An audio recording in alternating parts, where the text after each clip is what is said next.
자, 오늘은 시편 100편에 이 100편의 짧은 5구절밖에 되지 않는데 이 구절을 보면 굉장히 감사, 기쁨, 찬양, 송축, 즐거이 찬송을 부를지어다. 1절에도 보니까 온 땅이여 여호와께 즐거운 찬송을 부를지어다.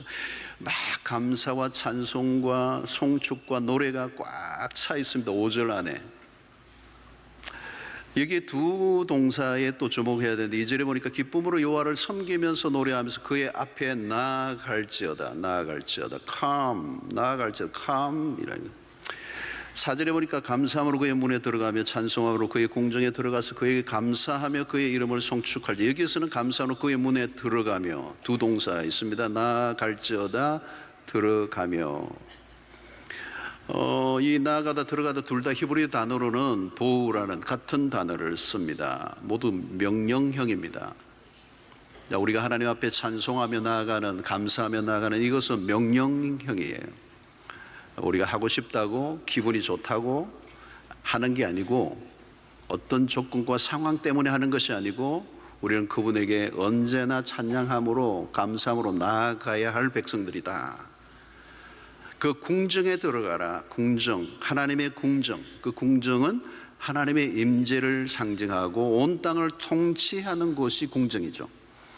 우리가 그 왕의 궁정으로 초대함을 받았다는 거예요. 그래서 우리가 들어갈 때 기쁨으로 노래하면서 찬송하면서 감사하면서 나간다.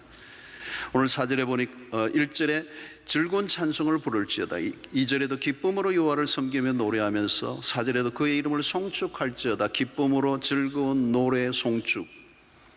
예배하는 모습이죠. 예배하는 모습. 하나님의 백성들은 우울하지 않습니다.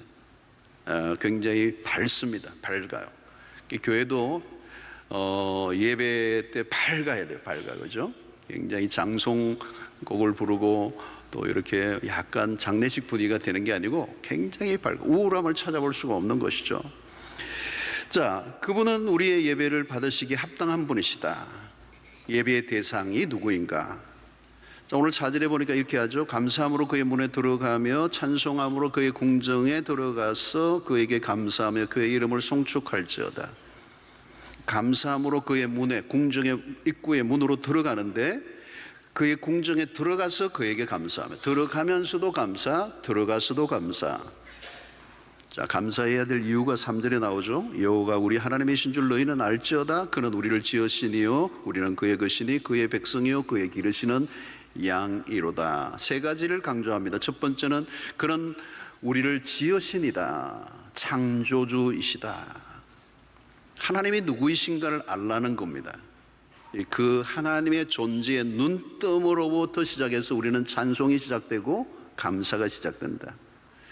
우리의 모든 전 존재가 그분으로 인하여 시작되었다. 그래서 그분이 누구이신지를 알 때 내가 누구인지를 알게 되고 거기에서 우리의 감사가 나오고 찬송이 나오는 것입니다. 그분이 우리의 창조주라는 말은 우리는 그분의 피조물이에요. 그리고 그분은 세상을 창조하셨을 뿐만 아니라 온 세상을 운행하시고 다스리시고 우리의 삶에 구체적으로 개입하시고 간섭하시는 하나님이라는 뜻이죠. 또 둘째는 우리는 그의 것이니 그랬어요. 하나님은 우리의 구원자시라는 겁니다. 구원받은 자는 소속이 분명합니다. 우리가 하나님께 속한 자가 되었다. 내가 어디에 속해 있는가는 매우 중요한 것입니다. 그래서 이 소속감이 나의 정체성을 결정하는 거잖아요. 우리의 불안과 두려움은 소속이 분명하지 않을 때, 내가 어디에 속해 있는가를 모르면, 이 하나님에게 속해 있다는 것을 놓치면 우주의 떠돌이가 되는 거잖아요. 그렇죠? 내 존재의 근원이 어디로부터 왔는가를 알지 못하니까. 그래서 하나님은 우리의 구원자가 되십니다. 그래서 우리는 그의 것이니라는 말은 우리는 우리의 구원자는 그분이시고 우리는 그분으로부터 구원받은 하나님의 백성입니다. 여기에서 우리의 삶의 모든 게 정리가 되죠.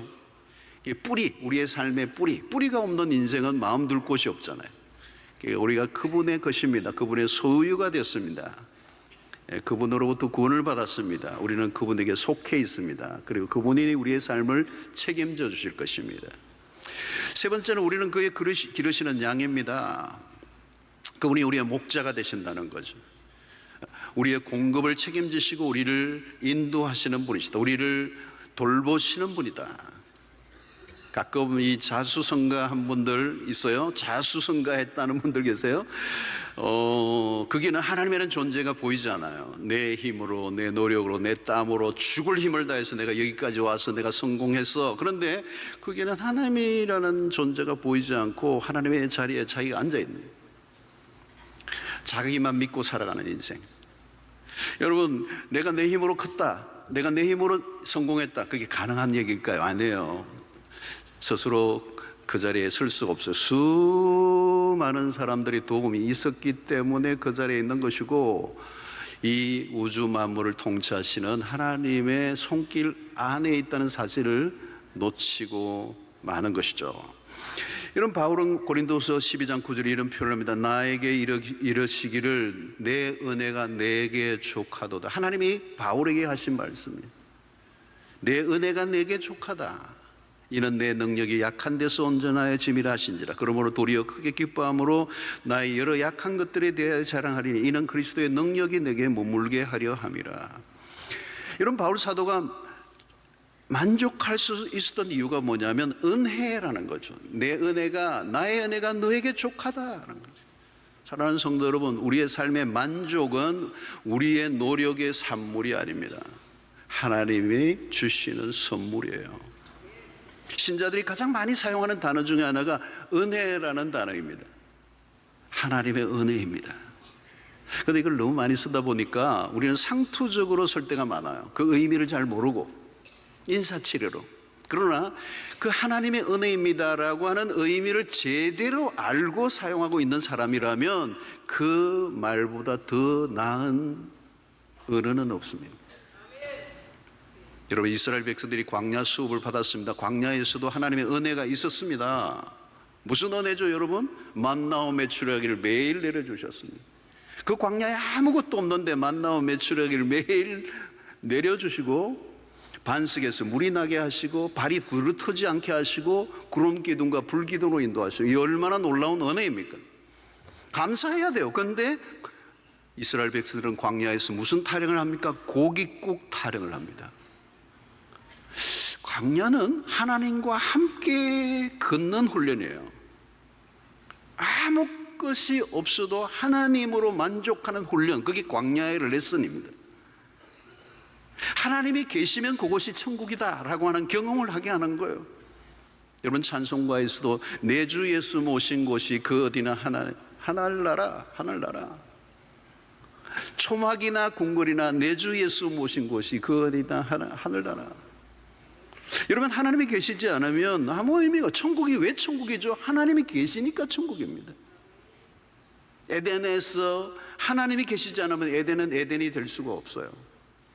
그러니까 하나님이 함께 하시는 그 은혜, 그 훈련을 이스라엘 백성들이 광야에서 받는데 실패해버리고 말았어요. 그래서 예레미야 2장 13절에 보니까 내 백성이 두 가지 악을 행하였나니 곧 그들이 생수에 거는 데는 나를 버린 것과 스스로 웅덩이를 판 것인데 그것은 그 물을 가두지 못할 터진 웅덩이들이니라 그랬습니다. 여러분, 이스라엘 백성이 행한 두 가지 악이 뭡니까? 첫 번째, 하나님을 버렸다는 거예요. 왜 하나님을 버렸을까요? 하나님이 누구인지 모르니까. 존재의 가치를 모르면 버리게 되는 거죠. 하나님을 버렸다. 가장 큰 실패죠. 그 하나님이 누구이십니까? 생수의 근원이 되시는 분이에요. 문제는 여기서부터 출발하는 겁니다. 탕자가 아버지 집을 떠나는 순간부터 결핍이 시작이 되었습니다. 스스로의 힘으로 공급을 책임져야 합니다. 결핍을 채우는 일은 생각보다 쉽지 않습니다. 그래서 인간이 스스로 생존을 책임지려고 하는 순간부터 전쟁터 속으로 들어가는 거예요. 함께 사는 세상이기보다 서로 다투고 빼앗고 경쟁해야 하는 세상으로 변합니다. 이웃이 없어요. 우리가 사는 세상은 매우 경쟁적입니다. 투쟁적입니다. 결국 폭력적이고 잔인한 세상, 매우 거칠죠. 세상 안으로 들어가면 여러분, 하나님을 버리고 웅덩이를 팠다는 거예요. 인간의 기발한 아이디어, 그런데 어리석은 대안이에요. 그들은 스스로 모으고 쌓고 오리려고 했습니다. 거대한 창고를 만들었습니다. 문제는 밑이 터져버린 웅덩이에요. 만족할 수 없는 이유라는 거예요. 부족해서가 아닙니다. 스스로 찰 능력이 없어요. 보십시오, 여러분, 모두가 끝없는 축적을 하고 있습니다. 아끼고 비축하고 확보하고. 그러나 여러분, 비워지는 속도가 더 빨라요. 돈을 많이 버는데 없어지는 속도가 더 빨라. 채워 넣는 순간 더 빠르게 사라져 버리는 것. 채우려고 하는 시도 자체가 의미가 없습니다. 여러분, 이게 바로 물을 가두지 못하는 웅덩이라는 거예요. 인간이 만들어 놓은 것. 하나님을, 생수에 거느신 하나님을 버리고 스스로 만들어 놓은 이 웅덩이, 근데 물을 가두지 못하는 터져버린 웅덩이, 아무리 쏟아부어도 만족이 없는 것이죠. 여러분, 많은 것을 소유하고도 사람들이 불안해합니다. 쫓깁니다. 우리가 살아가는 지금은 이전보다 물질적으로 얼마나 풍요로운 세상입니까? 모든 게 넘쳐납니다. 이렇게 풍족한 시대를 우리가 한국은 이전에 경험해 보지 못했어요. 대한민국은 이제 그야말로 경제대국이라고 할 만합니다.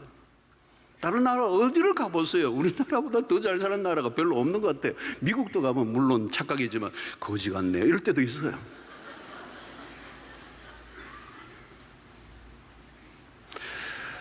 여러분, 작년인가 제가 유럽의 선교사들 수련회 인도차 이탈리아를 가본 지, 로마에 갔죠. 이탈리아 사람들이 이제 저보고 어디서 왔느냐 묻더라고요. 여러 명이 있는데 이제 또 백인들이 있는 데서 저보고 사우스 코리아에서 왔다 그랬더니 갑자기 리치맨 그래, 리치맨. 갑자기 부자가 됐어요, 제가. 물론 좀 제가 부티가 나는지도 모르겠지만 세계가 인정하는 부자 나라가 됐어요. 난 깜짝 놀랐어요. 백인들이 그 얘기하는데 깜짝 놀랐어요. 세계가 인정하는 부자가 되어서 부자 나라가 됐어요. 물질적으로 풍요로운 세상을 살고 있어요. 그런데 왜 이렇게 힘들어하는 사람이 많느냐는 거예요. 삶의 질이 더 나아졌느냐는 그게 아니라 생활의 도구는 더 편리해졌는데 삶의 질, 퀄리티가 나아졌느냐? 그렇지 않다는 거예요. 정신병자가 이렇게 많을 수가 없어요. 여러분, 상담실에, 우리 교회도 상담실이 있는데 그냥 밀려. 정신과에 그냥 사람들이 막 그냥 밀려. 이게 부족해서 문제가 아니라는 거예요. 없이 살 때는, 힘들게 살 때는 밥 정도 먹을 수 있으면 행복하게 됐는데, 채워졌는데, 아니 채워져도 너무 많이 채워졌는데, 그러니까 부족의 문제가 아니라 과잉으로 일어난 부작용이 오늘 우리의 삶에 더 힘들게 하는 거예요. 그러니까 이게 밑이 빠진 웅덩이라는 말이 오늘 성경이 정확하게 얘기해 주는 겁니다. 사람들은 무엇으로 해결하려고 합니까? 무엇인가 잘못된 방식으로 그것을 채우려고 합니다. 그 마음의 허전함, 물질적 풍요지만 마음의 허전함, 이걸 어떤 방식으로 채우려고 하는데 아무리 채우려고도 하지 않는 거죠. 그래서 우리 한국 사회를 도파민 사회라고 그래요. 뭔가 굉장히 강한 자극을 받고자 하는, 자극을 추구하는 거예요. 밋밋하니까. 옛날에는 아주 작은 것에도 감동을 했어요. 그런데 이제는 작은 것에 감동하지, 웬만해서는 감동도 안 해요. 그러니까 자극적이죠. 음식도 매우 자극적이에요. 막 고추장으로 안 돼가지고 그 위에 그냥 막 쏟아붓고, 그냥 라면이면 되지 신라면을 먹어야 돼요. 나중에 신할 거예요. 그러니까 여러분 어떻게 해요? 이렇게 자극적인 걸 추구하면 결국은 감각이 마비되어 버려요. 자극에서 자극으로 가면 어떻게 되죠? 무감각으로 가는 거예요. 감각이 없어져요. 갈수록 자극이 강해지는 거예요. 자극적인 걸 즐기잖아요. 쾌락을 한두 번이 아니라 반복적으로 찾고 학습되니까 이제 갈 때까지 간 게 뭐예요? 중독이라고 그럽니다. 에딕션 됐다고 그래요. 중독이 뭡니까? 밑이 터진 웅덩이. 아무리 애를 써도 안 채워지는 거, 계속 갈증을 느끼는 거, 더 강한 걸 찾다가 감각이 망가져 버려요. 찾는 것이 해결되지 않으니까 강한 불만족에 빠져요. 그리고 분노 조절이 잘 안 돼. 분노 조절이 안 되는 사람이 한두 명이 아니에요. 여러분, 이렇게 물질화된 세상은 중독자를 만들어낼 수밖에 없습니다. 다 물질화되어 버렸어. 무엇인가에 의존하는데 더 고립되고 더 집착하고 더 중독에 빠져들어가는 거예요. 이런 자극적이고 충동적인 세상은 아무리 강도를 올려도 만족하지 못합니다. 작은 것에도 감사할 수 있는 마음은 아예 사라져버립니다. 여러분, 감사는 깨달음에서 와요. 깨달음. 오늘날 문제는 공부를 덜 해서가 아니고 얼마나 많이 배우고 얼마나 많이 알고 있습니까? 배우지 못해서 무지합니까? 아니에요. 깨닫지 못하기 때문에 무지한 겁니다. 그러니까 아는 것과 깨닫는 건 달라요. 깨닫지 못하면 배운 것은 의미가 없습니다. 왜 배웁니까? 깨닫기 위해서입니다. 그런데 깨닫지 못하면 배운 것은 의미가 없습니다. 성경은 깨닫지 못하면 짐승과 같다 이렇게 얘기하잖아요. 굉장히 심각한 단어를 써요. 깨닫지 못하면 불행해지는 겁니다. 아무리 좋은 것을 가지고 있어도 그 가치를 깨닫지 못하면 의미가 없는 거잖아요. 그래서 깨달음이 은혜다. 그리고 이 깨달음은 그냥 인간적 깨달음이 아니라 성령께서 깨닫게 해주시는, 그래서 그 의미와 가치를 제대로 이해하게 만드는. 그런데 안타까운 건 뭘까요? 깨달아도 너무 더디 깨닫는다는 거예요. 삶의 불행을 돌아보세요. 언제 후회합니까? 이걸 내가 이제야 깨달으면 어떡해? 늦게 깨닫는 거예요. 이 깨달음이 하루아침에 오는 게 아니거든요. 우리가 그럴 때가 있잖아요. 왜 이제 이걸 깨달았지? 우리의 삶의 안타까운 뒤늦은 깨달음이에요. 언제 후회합니까? 그 후회의 지점을 가보세요. 이제야 내가 이걸 깨닫다니. 말도 안 돼. 여러분, 우리의 자녀들을 보세요. 어릴 때는 부모의 존재에 대한 감사가 없습니다. 막 잔소리하는 부모로만 여기고 귀찮게만 여기고 이놈의 집구석 빨리 떠나야 되겠다고 그러고 부모의 곁에 있는 그 가치를 못 느껴요. 언제 깨달아요? 자기가 부모가 되고 난다. 조금 깨닫습니다. 부모가 되면 비로소 내가 어린 시절에 부모가 이렇게 힘들게 살았구나, 이렇게 애를 썼구나. 근데 그것도 다 깨닫는 게 아니에요. 진짜 언제 깨닫죠? 부모의 존재를 그분이 세상에 계시지 않을 때, 돌아가시고 난 다음에 어느 순간, 그것도 다 깨닫는 게 아니라 어느 순간 불현듯 그 존재의 가치가 그분이 계시지 않을 때 비로소 느낍니다. 여러분, 프랑스의 루블 박물관에 모자리나 그림을 도둑 맞은 적이 있다고 그래요. 모나리자.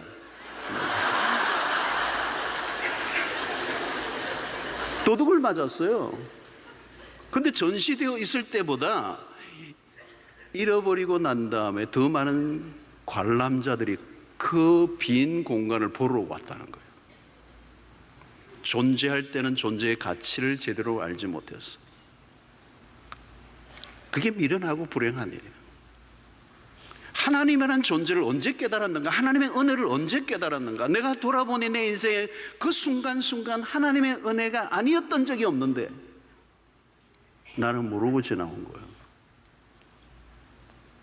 그때 그 순간 하나님의 손길이 함께하지 않았다면 나는 벌써 이 세상에 존재하지 않았다. 여러분, 생각해 보세요. 우리의 삶의 숱한 인생의 고비고비마다, 인생의 순간순간마다 하나님의 손길이 멈춘 적이 있었는가? 근데 우리는 내 잘난 맛에 살아갑니다. 내 잘난 맛에 어리석게 살아온 세월이, 여러분, 존재의 가치에 눈을 뜨면 우리를 둘러싼 모든 것은 감사할 뿐이에요. 영의 눈이 열려야 합니다. 육 안으로는 볼 수 없어요. 우리의 죄로 인하여 시각이 망가져 버렸습니다. 사물을 제대로 보지 못하고 깨닫지 못합니다. 하나님이 누구이신가를 알 때 비로소 내가 얼마나 귀중한 존재인가도 깨닫게 되고 나를 둘러싼 모든 것들이 재해석되기 시작한다는 거예요. 그때부터 우리는 작은 것에도 감사가 일어납니다. 나에게 주어진 것들 하나하나가 의미를 느끼죠. 그래서 여러분, 감사라는 땡스라는 이 말이 think에서 나왔다는 거잖아요. 생각을 해야 깨달아지고 깨달아져야 비로소 감사가 나온다. 여러분, 오늘날 우리는 너무 풍요로운 시대를 살고 있습니다. 없을 때는 밥 한 끼에 대한 감사가 있었습니다. 밥을 하나도 남기지 않고 먹었습니다. 병을 알아본 사람은 살아있음에 대한 의미가 다르게 다가와요. 시한부 선고를 받은 분들은 하루 1시간의 의미가 달라요. 눈이 열리면 나라는 존재 자체로 감격할 수 있습니다. 내가 가지고 있는 것 하나하나가 그렇게 귀중하게 다가오는 것. 내가 태어났다는 것, 내가 살고 있다는 것, 내가 숨을 쉬고 보고 느끼고 맛을 보고 우리의 호흡하는 모든 일상, 우리가 예수를 믿고 있는 모든 이 하나하나가 하나님의 은혜요. 지금 주어진 이 시간은 기적의 산물이라는 거죠. 살아있다는 거 여러분 대단한 거예요. 코로나19를 지나면서 얼마나 많은 우리의 가까이 있던 분들이 우리의 곁을 떠났어요. 바이러스가 미치니까 완전히 얼마나 많은 분들이 우리 곁을 떠났어요. 오늘 또 주보를 보면 여러분 우리 교회 장례를 지난 주간만 해도 10건이에요. 어떤 데는 10몇 건, 20건까지 있어요. 살아있다는 것은 경이로운 것입니다. 내 실력으로 살아낸 것이에요? 아니에요. 그럴 수 없습니다. 내가 살아낸 게 아니고 하나님이 나를 살려주신 거예요. 이스라엘 백성들이 광야 생활에서 보여준 모습은 뭡니까? 감사보다 원망과 불평을 쏟아냈습니다. 인간 본성을 그대로 드러냈어요. 광야에서의 원망과 불평은 애굽에서부터 습득된 것이었습니다. 바로 왕은 끊임없이 생산하라는 압박을 쉬지 않고 몰아내었죠. 이스라엘 백성들은 쉴 틈 없이 생산해내는 도구가 되었습니다. 그들의 입에는 항상 저주가 섞인 불평이 쏟아져 나왔습니다. 여러분, 본성대로 살면 감사는 불가능해요. 오늘 우리의 삶 속에 갑자기 허해지고 갑자기 괜히 다른 게 부러워지는 이유가 뭘까요? 우리 안에 있는 사실 원인은 욕망입니다. 이 욕망의 굴레를 풀어내지 않으면 계속 유혹에 시달립니다. 그래서 오늘 이 세상의 문화가 끊임없이 말씀하는 소유하고 또 소유하라고, 그리고 소비하고 또 소비하라고, 여기로 오면 당신의 모든 고민을 풀어줄 것이라고, 당신을 만족하게 해주겠다고 영혼을 노리는 호객행위가 오늘 이 세상의 문화에 만연되어 있습니다. 여러분, 우리의 욕망은 아무리 노력해도 채워지지 않습니다. 이전보다 많이 가졌는데 왜 불만족이 더 커졌어요? 여러분, 어린 시절에는요, 무엇인가 하나 가지려고 하면 오래 기다려야 했습니다. 새 옷과 새 신발은 명절에 제 어린 시절만 해도 명절이 돼야 새 옷을 입고 그 새 옷 냄새가 너무너무 좋은 거예요. 새 신발도 신고 싶은데 밖에 명절에 신으라니까 그걸 참고 있는 게 너무 힘들어서 방 안에서 신발 신고 폴짝폴짝 뛰다가 혼난 기억들이 있을 거예요. 짜장면을 언제 먹을 수 있었어요? 그런 졸업식 때 먹어야 돼요. 졸업식은 언제예요? 6학년 기다려야 먹는 거예요. 안 그러면 3년 더 기다려야 되는 거고, 그 기다리면서 먹었던 그 짜장면의 그 맛이야말로 우리의 영혼을 사로잡는, 환희에 빠지는 그 맛은 잊을 수 없는 거예요. 어디 남겨요?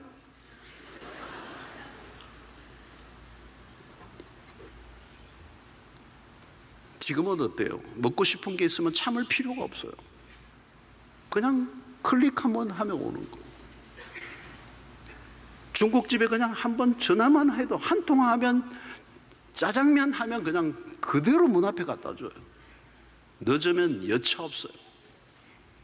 패스트푸드 빨리 주문하고 빨리 배달되고 빨리 먹어치우고, 현대인들은 기다리지 못해요. 특별히 한국 사람은 스피드 공항이에요. 배를 채우려는 탐욕, 그게 무슨 맛을 음미하지 않아요. 햄버거 먹어보세요. 여러분, 그냥 녹아서 그냥 들어가 버려요. 그게 음미할 여유가 없어요. 내 배를 채우려고 하는 욕망만 가득한, 자기 배가 신이 되어버린. 기다리면 게 얼마나 좋아요, 여러분. 기대감을 가지고 기다리는 것. 언제든지 내 손에 쥘 수 있는, 내가 원하는 것을 쥘 수 있는 세상은 결코 행복한 것이 아닙니다. 그런 세상은 감격이 없습니다. 그리고 기다림에 가슴 두근거림이 없습니다. 당연히 감사도 있을 수 없습니다. 언제 감사합니까? 기다리고 기다린 것이 이루어졌을 때. 여러분, 우리의 기도도 마찬가지예요. 내가 기도하는 대로 즉각적으로 이루어진다면 감사할 거예요? 아니에요. 만약에 내가 기도하는 대로 응답이 된다면 내가 신이 되는 거예요. 우리의 욕망을 해결하는 도구가 되는 거예요. 하나님은 부르기만 하면 달려오는 알라딘 램프의 지니가 되는 거예요. 빠른 것을 좋아하는 한국 사람들이 인터넷 시대의 빛을 보았습니다. 문제는 빠른 것에 중독되어 버렸습니다. 무엇이든 빨라야 합니다. 왜 전자레인지가 생겼습니까? 1분 만에 빨리 먹을 수 있는, 끝을 내는 것. 여러분, 너무 빨리 만족하려고 하면 그게 곧 우울함이 오는 거예요. 우리의 내면의 욕망은 빨리 당신이 원한 것을 해결하라고 부추깁니다. 조급증. 이 조급증이 강할수록 폭력성을 띱니다.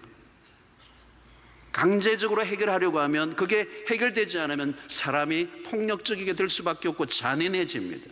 기다리지 못하는, 해결이 안 되면 욕을 쏟아붓습니다. 그래서 오늘 우리 사이에 분노 조절 장애자들이 너무 생각보다 많습니다. 욕망이 강할수록 불만족은 커지고 감사보다 불평하게 됩니다. 사랑하는 성도 여러분, 좋은 것은 기다려야 돼요. 더 좋은 것은 더 많이 기다려야 돼요. 진짜 좋은 것은 이 지상에서 이루어지지 않고 천상에서 이루어지게 돼 있어요. 그것이 우리가 바라는 소망이죠. 하늘의 소망. 세상은 개인의 욕망을 채우려는 구조로 돌아가고 있습니다. 나만의 만족에 몰두합니다. 나만의 만족에 몰두하면 이웃은 없어져요. 관계들이 멀어집니다. 여러분, 우리 사회 보세요. 관계가 다 깨어져 버렸어요. 옛날에는 사돈과 팔촌끼리도 만났어요. 사촌의 아이의 돌예배만 돌이 돼도 막 대단치가 있어요. 요즘은 그냥 조촐하게 우리끼리만 하는 거예요. 이모도 고모도 없어요. 외톨이들이에요. 가족 제도가 자체가 흔들려요. 가는 집은 있는데 가는 있는데 족이 없어요. 고립되어 있어요. 관계를 맺는 법이 서툴어요. 힘들어요.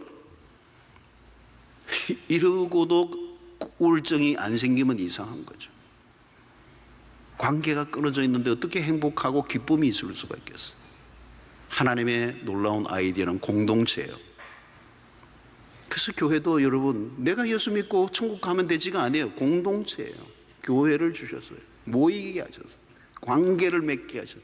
교회는 하나님의 가족이라고 그래요. Extended Family라고 그랬어요. 확대된 가족이라는 거예요. 사랑하는 성도 여러분, 답은 어디에 있습니까? 하나님에게 돌아가야 합니다. 오늘 3절에 보니까 여호와가 우리 하나님이신 줄 너희는 알지어다. 이 알다라는 이 히브리어의 말은 의미가 그냥 지식적 알미 아니라 인격적이고 체험적인 알을 말해요. 그러면 하나님을 하나님으로 온전히 알면 우리는 그분을 인정할 수밖에 없다는 거예요. 여호와가 우리 하나님이신 줄을 너희는 알지어다. 그 하나님이 우리를 그 궁정으로 초대하고 있다는 사실을 깨달으면 우리가 그 궁정에 나아가는 백성들은 더 이상 우리가 두려움에 사로잡힐 필요가 없고 내 힘으로 내 문제를 해결하기 위해서 애를 쓸 필요가 없고 그 궁정 안에서 그분과 함께 축제의 삶을 사는, 그러니까 너희들은 즐거이 감사함으로 기쁨으로 찬양하며 나아갈지어다 그래요. 이것은 예배의 회복을 말하는 것입니다. 하나님으로 인하여 채워지는 이 생수의 근원이신 하나님에게로 돌아가는 것. 탕자가 아버지의 집으로 돌아가는 순간 모든 문제가 해결되는 겁니다.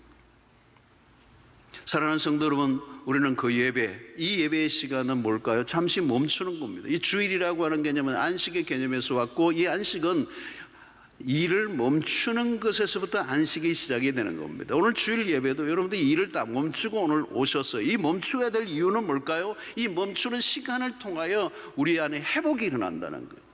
끊임없이 질주하고 끊임없이 뭔가를 쟁취하고 얻어내기 위해서 쉬지 않고 일을 하는 그 일을 멈추고 잠시 쉬면서 하나님이 우리에게 원상으로 회복시켜 주시는, 그래서 우리가 망가지고 깨어졌던 감각들이 복원이 되는 역사가 일어나야 된다는 거예요.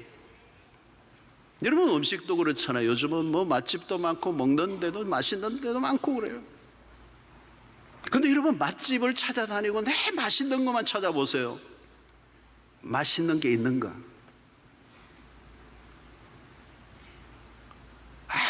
뭐 이것도 맛있고 저것도 맛있고 계속 한번 해보세요. 그게 맛이 있는가? 그러니까 우리의 이 감각이 망가져요, 나중에는. 그러니까 우리는 먹는 것을 우리의 배를 채우는 게 아니고 오히려 먹지 않고 금식함으로 우리의 식욕을 회복시켜야 돼요. 끊임없이 먹는 이런 삶의 패턴이 아니라 때로는 금식을 하는 거예요. 비우는 거죠. 채움으로 해결하는 게 아니라 비울 때에 우리에게 찾아오는 회복이 일어나요. 여러분, 아이들이 밥을 요즘 안 먹으려고 그러면 뭐 먹을래? 자꾸 하지 말고 굶어라 그러면 돼요. 최고예요, 최고예요. 금식을 하면요, 미각이 살아나요. 뭐 완전히 금식하기는 어렵지만 한 끼라도, 하루라도 놀라운 역사가 일어나요. 서울에 가면 말은 하지 못하고 밥은 먹고, 말 금식이에요. 밥은 주는데 말을 하지 못하게 해요, 거기 가면. 근데 한 3일쯤 되면요, 이렇게 밥상을 봤는데 눈물이 팽 돈다는 거예요. 왜 그러냐면 밥상에 밥알이 말을 걸어온대요. 말을 걸어온대. 내가 말을 안 하니까 말을 걸어와, 밥알이. 나물이 말을 걸어와요. 내가 이 식탁까지 오게 된 것이 그냥 온 게 아니고 숱한 들판에 바람에 흔들리면서 자라온 그 나물이 소리를 지르는 거예요. 이게 그냥 온 게 아니래요. 그게 감동이 오는 거죠. 눈물이 핑 도는 거예요. 반찬 하나하나가 의미가 있게 돼요. 이 밥상에 간단하게 차려진 조촐한 밥상이지만 이게 그냥 주어진 게 아니고 그 쌀 하나도 그 가을 햇볕에 뜨겁게 내리치는 가을 햇볕을 맞으며 바람을 맞으며 비를 맞으며, 그리고 그 할머니들의 손길에 의해서 그 나물들이 채취되어서 이 밥상까지 오게 된 그 숱한 스토리를 읽으면서 밥상 하나에 눈물이 핑 도는 거예요. 여러분, 채우려고 하지 말고 비워보세요. 영적 감각이 회복되어야 작은 것으로도 감사가 일어나요. 작은 것에 감사할 수 있다면 그거야말로 최상의 영적 상태예요. 여러분, 지금 행복하다면 왜 행복하십니까? 지금 불행을 느낀다면 왜 불행을 느끼시죠? 무엇이 우리를 행복하게 할까요? 무엇이 우리를 불행하게 만드는 것입니까? 돈이 없어서 불행한 것입니까? 아니, 돈이 더 많아지면 행복할까요? 아이가 말을 안 들어서 불행합니까? 더 말 잘 들으면 행복하다고 생각할 수 있을까요? 여러분, 그것은 조건적인 거예요. 그 조건이 채워져서 행복하고 그 조건이 사라지면 또 불행하면 내 인생은 끊임없이 행복과 불행을 오고 가야 돼요. 그리고 답이 없어요. 내가 요즘 옛날보다 내 삶이 더 나아진 거 하나도 없어. 어쩌면 이전보다 더 어려워졌어. 인간적으로 주변의 사람들이 보기에는 내 삶이 하나도 나아진 게 없고 더 어려워. 그러나 나는 그 어느 때보다도 마음에 평안이 있어. 난 어느 때보다도 난 지금이 좋아. 행복해. 그 이유를 묻는다면 이 답을 해야 돼요. 예수님 때문에. 그 답을 할 수만 있다면 우리는 언제든지 감사할 수 있습니다. 그리고 그 답을 할 때 그 답이 진짜 답이에요. 예수 외에는 우리의 삶에 진정한 만족을 줄 수 있는 분이 없습니다. 하나님만이 생수의 근원이 되십니다. 그분만이 우리에게 행복의 길로 인도하세요. 여러분, 우리가 만족할 수 있는 것은, 만족하게 할 수 있는 분은 오직 하나님 한 분밖에 없음을, 그래서 우리는 예수로 충만하네, 그런 고백이 여러분들이 있게 되기를 축원합니다.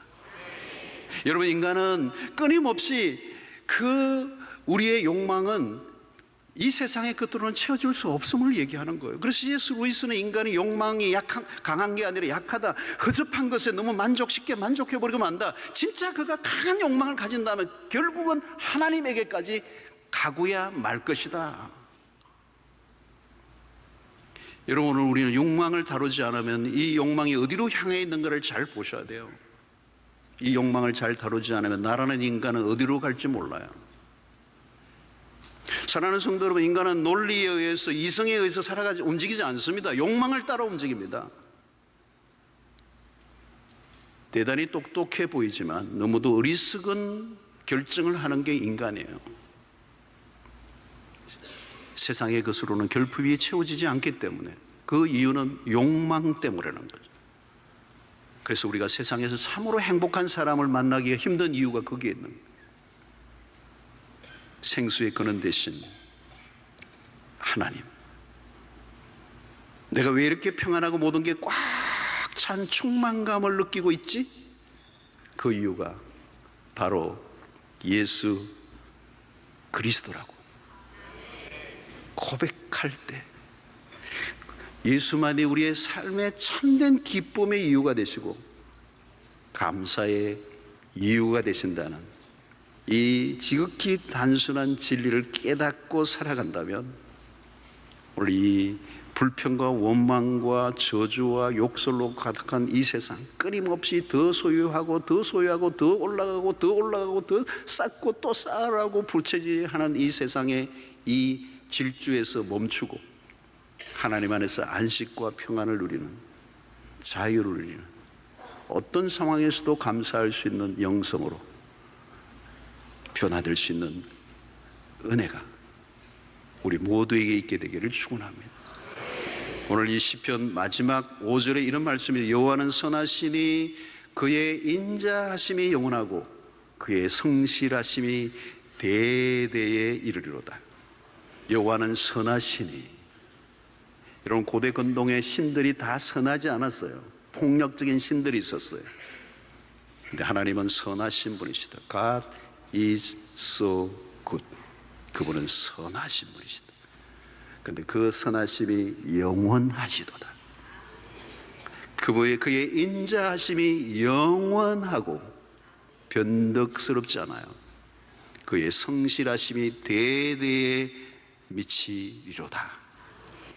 영원히 그 하나님으로부터 우리는 초대를 받고 날마다 감사함으로 그의 궁정 안으로 들어가는, 우리는 하나님께 속한 자요, 그분이 우리의 삶을 책임지시고 우리를 돌보시는 광야 같은 세상을 살지만 그분이 우리의 선한 목자가 되심으로, 여호와 나의 목자시니 내게 부족함이 없습니다 라고 하는 이 고백을 드리는, 그래서 날마다 그분의 이름을 송축하고 그분의 이름을 즐거이 노래 부르고 그분 앞에 감사함으로 나아가는 일상이 된다면, 이 탐욕으로 가득 찬 이 조절되지 않는 욕망으로 인하여 날마다 중독과 그리고 이 세상의 불행으로 늪으로 빠져들어가는 이 세상 속에서 승리하는 그리스도인으로 여러분도 모두가 살아가게 되기를 주의 이름으로 축원합니다.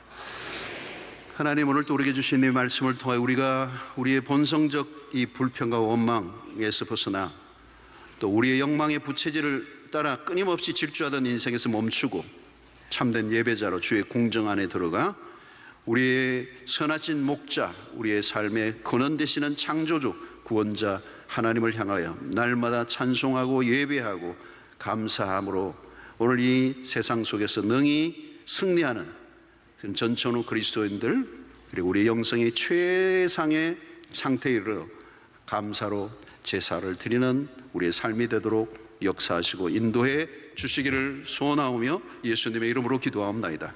아멘.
이제는 우리 주 예수 그리스도의 놀라우신 은혜와 하나님의 크신 사랑과 성령의 교통하심이 이제 우리의 일상 속에 하나님을 향하여 날마다 감사하며 감사의 일상으로, 범사의 감사함으로 우리의 삶의 모든 환경에 지배당하지 않고 이 어려운 세상 속에서도 천국을 누리며 살기로 결단하고 돌아가는 주의 백성들 머리 위에 지금부터 영원토록 함께 있을지어다.